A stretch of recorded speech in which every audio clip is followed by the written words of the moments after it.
We are witnessing an unprecedented, unfettered, full-contact brawl, all within the last 2 hours.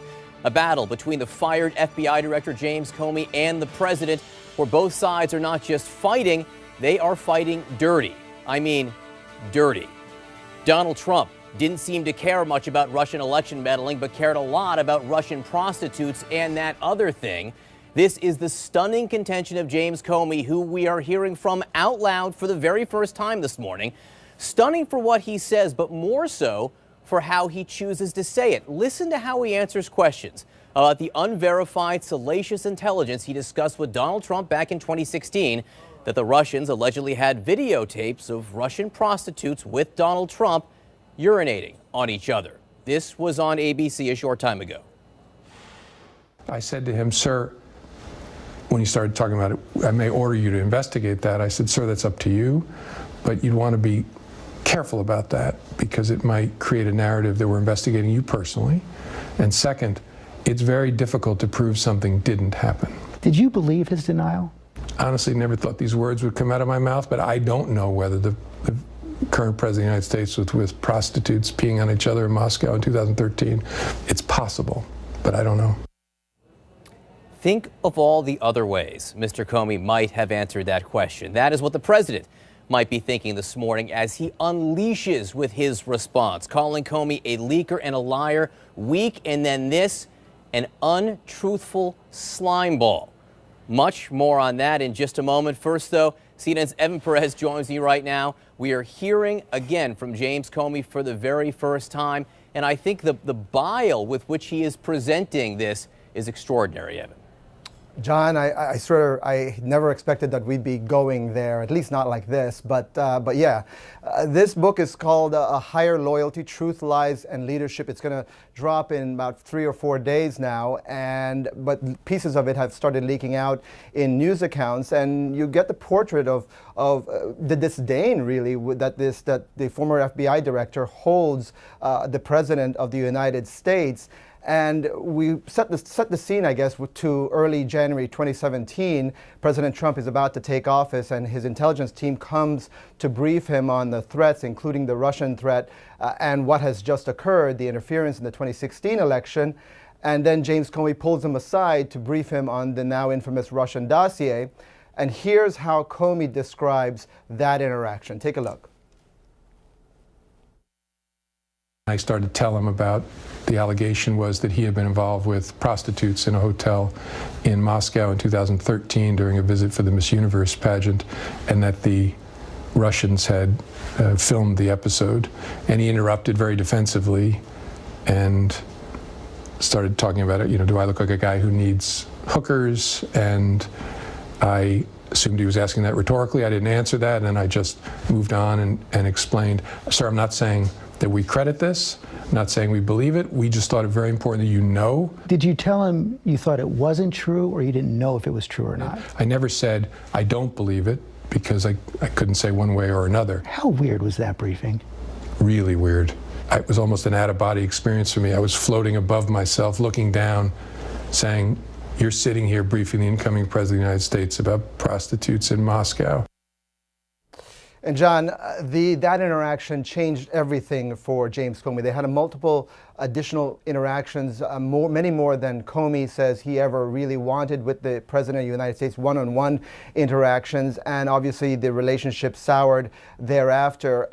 Look, we spent some time back in 2016 looking into these allegations. I was in Europe trying to follow up on whether or not these things had occurred, but we could never figure out, we could never get there, and so these allegations sort of stayed under wraps until that day that Comey decided to brief the incoming president about the salacious parts of this dossier, along with other parts of it that alleged the Russians had compromising information on him. Look, there's also parts of this book as well, as he talks about the Hillary Clinton email investigations and acknowledges, according to people who've read the book and news accounts of the book, he acknowledges that perhaps there are things that he could have done differently, although he still sticks by that July news conference in 2016. Look, I think this is open warfare now between the former FBI director and the President of the United States. And I think when this book finally rolls out on Tuesday, James Comey has a hot seller on his hands. Evan Perez for us in Washington. Evan, thank you so much. Now, we had been told that the White House itself and the president were not going to respond directly to this. They were going to leave that to the RNC. That is not what has happened. The president is in this, and in this big now. Abby Phillip at the White House for us. Abby. That's exactly right, John. The White House was supposed to be leaving this to the RNC, but President Trump unearthing some of his anger and frustration at James Comey this morning in a series of tweets.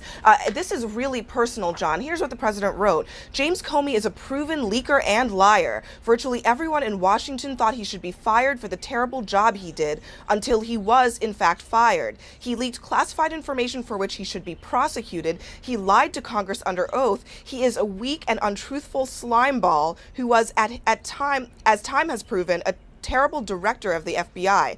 His handling of the crooked Hillary case and the events surrounding it will go down as one of the worst botched jobs of history. It was my great honor to fire James Comey. Now, President Trump is being attacked not just on the issue of whether he is a liar or telling the truth, or whether or not he cared about Russian interference, but also in personal terms. Comey talks about his physical appearance, and that's something that we talked to Kellyanne Conway, the president's counselor, this morning about. She criticized Comey for going personal both on the president's appearance and on his marriage. And she was asked whether or not the president viewed this book as a betrayal. Here's what she said. We find that Mr. Comey has a revisionist view of history and seems like a disgruntled ex-employee. After all, he was fired. It's not as if he came to the conclusions that are in his book while he was on the job as FBI director in the presence and the company of the president and said, you know, I just must resign. I can't deal with this anymore. I must resign. Well, Kellyanne also added that she talked to the president about this interview, and that he was amazed that people like Comey can get away with saying things like this in books. Now, this is not the first book that has really characterized the president in such harsh terms. This is a White House that is trying to deal with a lot of incoming here, but the president is not leaving it to his aides. He is taking Comey on, and this weekend is not nearly over. Comey still has a lengthy interview that's going to be aired. The book hasn't even been released yet. And the president plans to be here in Washington all weekend. Even though there's all this other stuff going on with Syria, he's taking the time out to really fire back at someone who has been a kind of thorn in his side, and in some ways giving this book even more of a publicity push in the days leading up to its public release, John. Abby Phillip for us at the White House. The level of vitriol from both sides, extraordinary. What we are seeing this morning. Joining me now, CNN law enforcement analyst, former FBI supervisory special agent Josh Campbell, and CNN political analyst Alex Burns and Molly Ball. First, Molly, just big picture here. What have we seen over the last 2 hours? Is there any way to describe it other than basically just total war? Well, you know, I think it is not too surprising that the president couldn't resist stepping into the fray here, despite all the people around him who have told him to rise above. That is not his MO, and it never has been.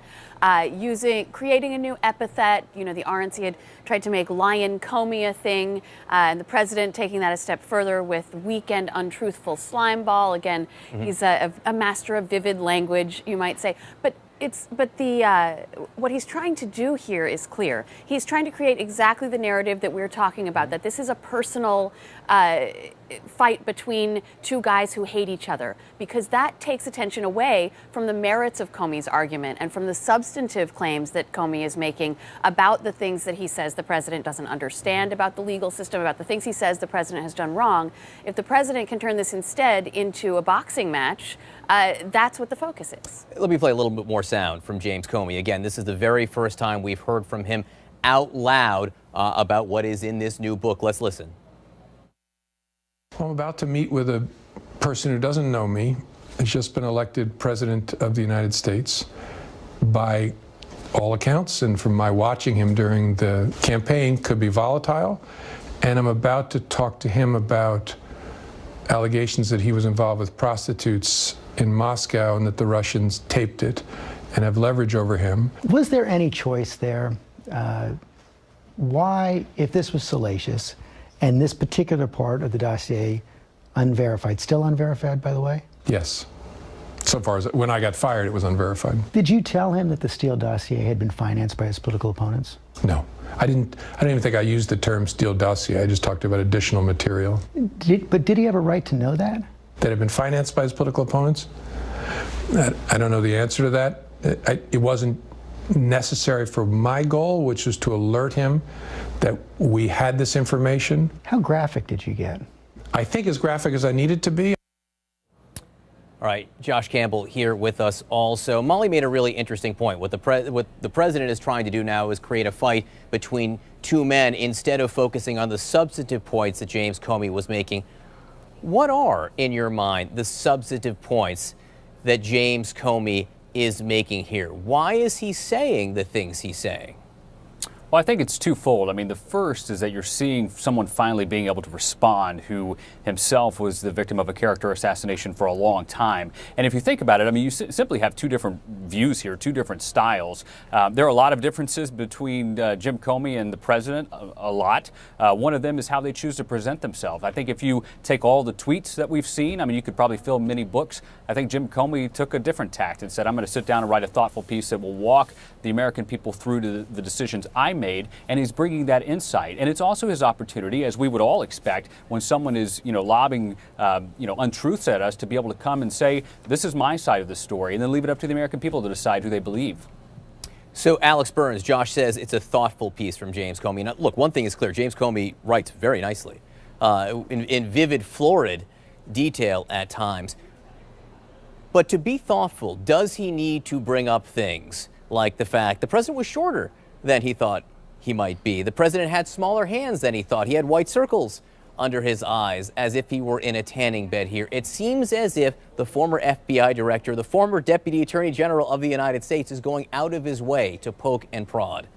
Look, he certainly doesn't need to do that any more than he needs to sort of reiterate the allegations in the Steele dossier about what might have happened in a Moscow hotel room in response to a question that already laid out the details of what is alleged to have happened. He does it for whatever reason he personally finds that to be useful or satisfying, or, as a writer, I guess you want to potentially give the benefit of the doubt that if it's useful to telling the story, if he thinks that it sort of brings the reader into that moment in the Oval Office or wherever else he was meeting with the president, and sort of, conjures the strange sensations that he, as a clearly very buttoned up man, might have had meeting with this very unusual new president, unusual by conventional standards. But, having said all of that, clearly he is not shying away from poking the president. Clearly he is not shying away from injecting stuff very prominently into the mainstream political debate that a lot of folks have stayed away from up to this point.